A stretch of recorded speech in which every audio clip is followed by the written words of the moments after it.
Sunday gym sesh, freshened up the cut. We'll do a little live tonight, prepare for the week, and then we'll get set up. I think the plan is to kind of reset the training cycle in terms of, I was kind of going every other day, oscillate between lift and run. And I think I'm gonna go with a Monday, Wednesday, Friday, and Sunday lift, and then go Tuesday, Thursday, Saturday runs, and then throw in some additional runs Monday, Wednesday, Friday, if I'm feeling up to it. But those will be easy runs, if anything, just to kind of get some more mileage under the belt. But the more strict runs, according to the plan, will be Tuesday, Thursday, and then Saturday being the long run. When it comes down to it, like, I didn't work out for, 8 years to lose my gains. So I'm gonna be pretty much continuing to lift 3 to 4 days a week consistently and looking for strength gains there. I know the deeper I get into the running, the harder that's going to be, but we'll see how it goes, and we'll see how we feel and see how we push. Although increasing my capabilities when it comes to my endurance and whatnot, you would think should actually help in terms of volume in the gym. So I don't really know if I'm gonna see a ton of downsides there in terms of strength and in terms of muscle gain / loss. Really, it's just gonna be building more of a well-rounded overall fitness kind of picture, if that makes any sense. About 40 minutes today in the gym, 7:15 here on Monday morning. Honestly felt great, hit a little push day. Still got some wrist problems, so I'm taking it a little bit easier on certain things where I'm just doing stuff that fits the wrist a bit better, but almost back to 100%. I'd say it's like 80-ish or so right now.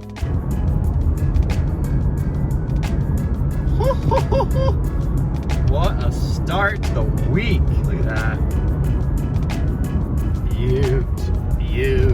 Beauty. Monday is in the books. Pretty chill day. Had a push workout this morning. Then did a light run / walk with my girlfriend this afternoon after work time, around 5 o'clock.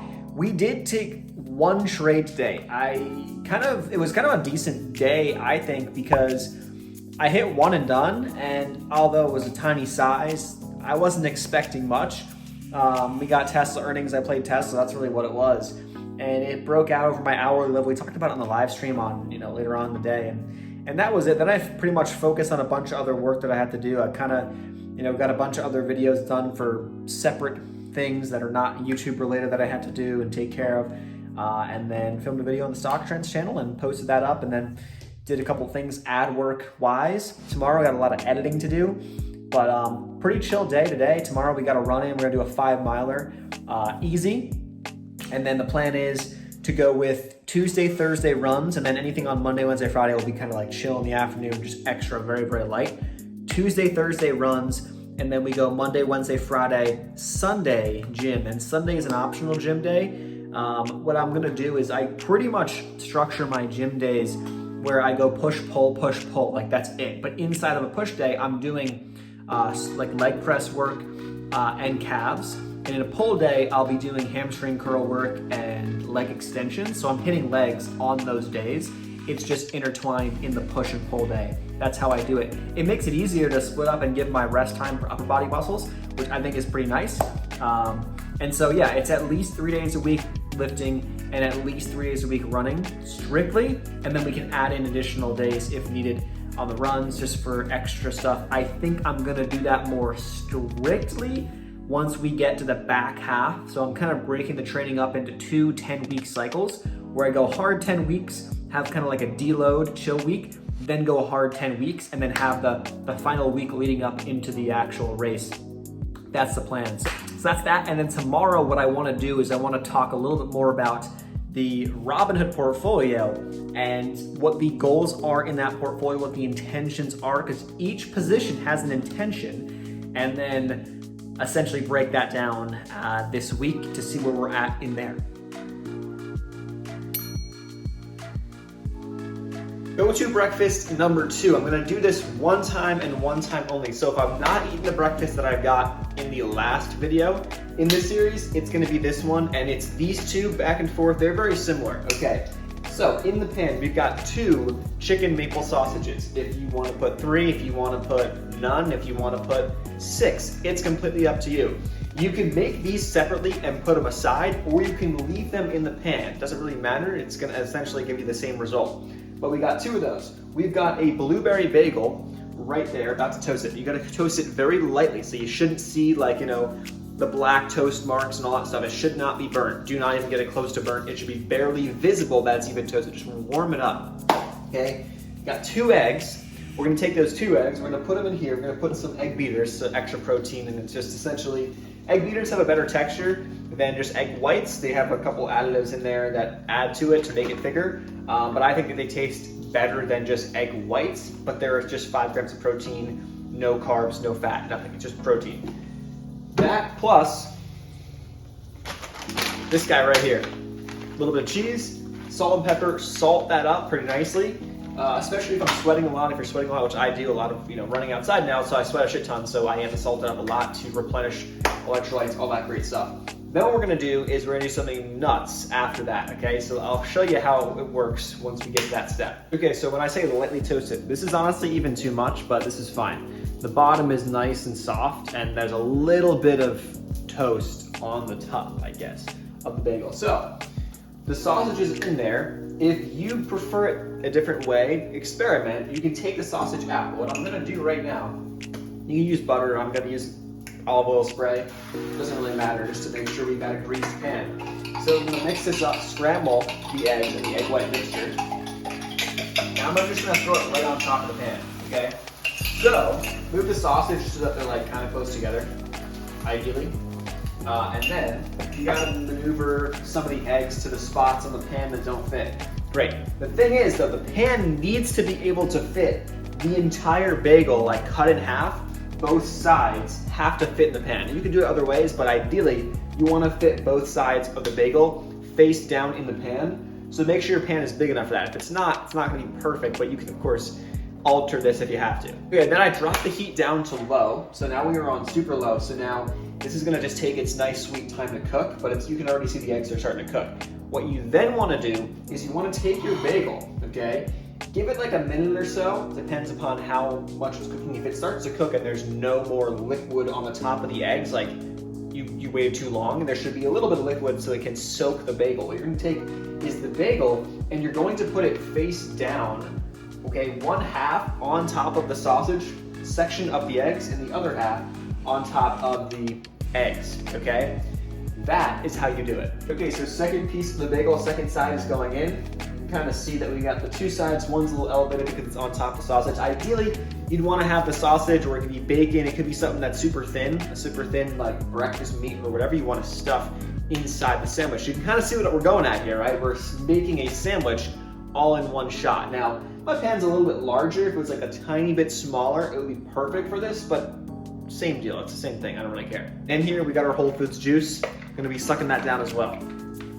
Okay, so here's the only concerning part of this whole thing, and I get a little anxious, a little too excited sometimes. So now we've got this pan, right? Now we can pretty much see, you just shake the pan, and if you don't see any liquid now on the top of the eggs, like it's pretty much cooking through.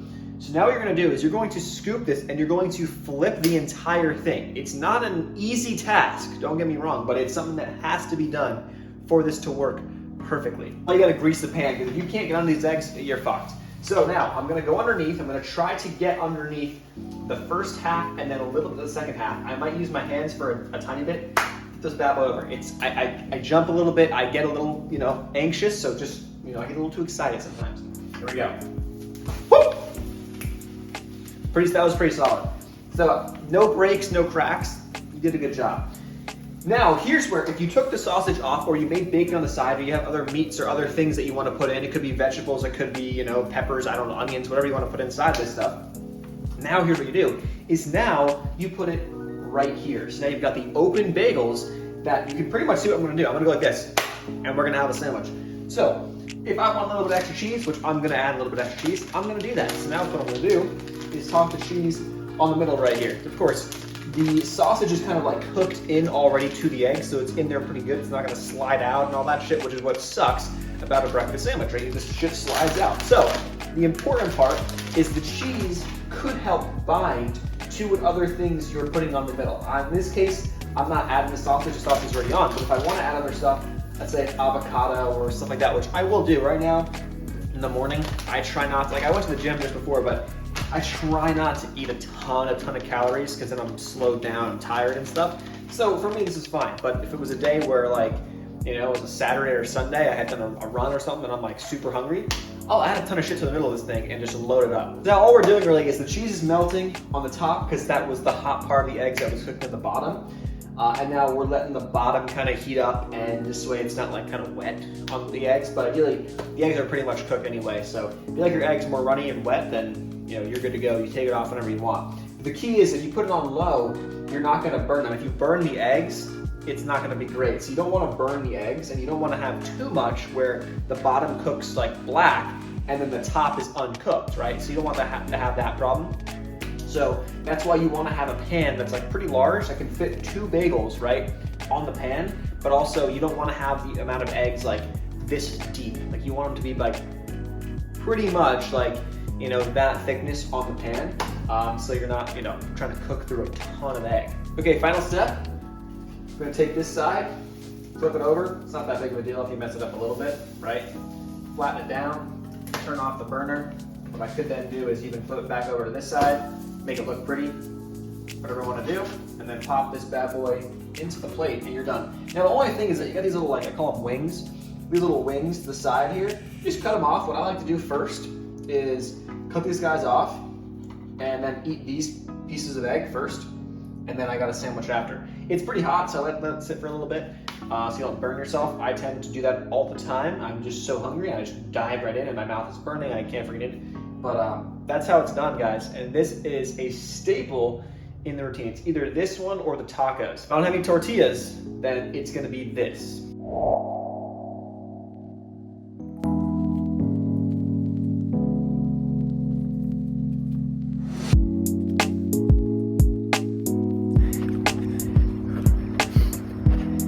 5 miles just in the books.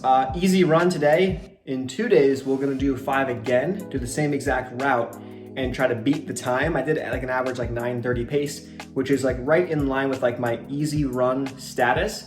I think today was the best because we were able to keep our average heart rate pretty low this run, which is the goal on the easy runs. And then we can have those higher heart rate, you know, more faster pace runs. And then on the weekends, the long runs, same deal, easy runs. So can't complain. I honestly, it felt great. Had a good time. It was just cloudy outside. It's like 70 degrees, a little bit humid. So I sweat a lot, but perfect weather to run.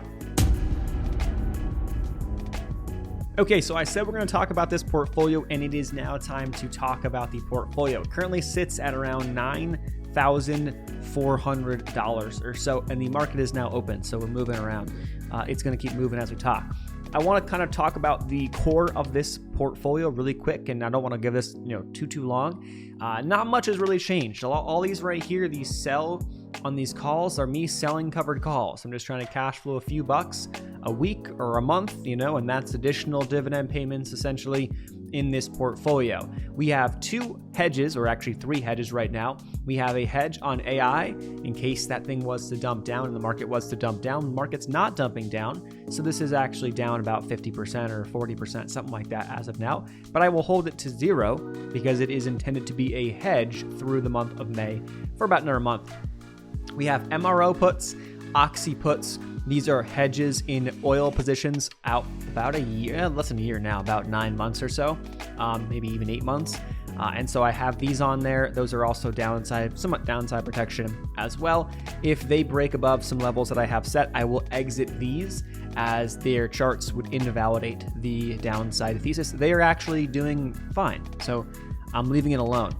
Then we have this, which is down into here. Okay, inside of here, what's going on? We have SOXL, that is our semiconductor exposure. We have TMF, that is our TLT exposure, a little bit of leverage there. And then we have JEPI. This is the core of the portfolio, okay? I do not want you to take anything else away other than this is like the core, okay? This is the position that we are building and that we are trying to build to be a very large portion of the portfolio over time.